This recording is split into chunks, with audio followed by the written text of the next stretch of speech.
High, আজকে হচ্ছে চতুর্থী আর সকাল থেকে যেমন টিউশন করি ওরমই করেছি, কিন্তু আজকে সারাদিন আর তেমন ভ্লগ করিনি। এটা ছিল last tuition of the day পুজোর আগে। তারপর সেজে গুজে রাত্রেবেলা বেরিয়ে গেছিলাম ঠাকুর দেখতে।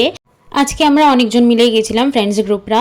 আর আমরা গেছিলাম আজকে সাউথের দিকে। তো ওখানে না 3-4টে মানে চেতলা, দেশপ্রিয় পার্ক আর ত্রিধারা, এই তিনটে দেখার পরেই মানে মোটামুটি ঠিকঠাক দেখতে পেরেছিলাম। অলমোস্ট বেজে গেছিলো রাত 1:30। তারপর প্রচণ্ড জোরে বৃষ্টি শুরু হয়ে যাওয়ায় আর কোনো ঠাকুর আমরা দেখতে পারিনি, মানে আর কোথাও আমরা যেতে পারিনি। এমনকি আমরা রাতে ডিনারটাও করতে পারিনি তেমনভাবে। আর তাই মাঝ রাস্তায় কোথাও একটা গিয়ে, কোথাও একটা মানে ওই ওয়াও মোমোতে গিয়ে 2টো প্লেট মোমো নিয়ে নিয়েছিলাম বাস। আর তারপরে বাড়ি আসতে আসতে বেজে গেছিলো 4টে। বাড়ি এসে তো ভীষণই ক্লান্ত লাগছিল, কারণ আগের দিনও সারা রাত জেগেই ছিলাম শ্যুট ফুটের জন্য। আর এই 2টো মোমো এনেছিলাম, আমি তো খাচ্ছিলাম খিদে চোটে। আর মাও ঘুমের ঘরে উঠে একটা মোমো টেস্ট করে দেখলো কেমন লাগছে। আর আমি আর আয়েশা খেলাম, আর তারপরে স্কিন কেয়ার করে ঘুমিয়ে পড়েছিলাম। That's it, by.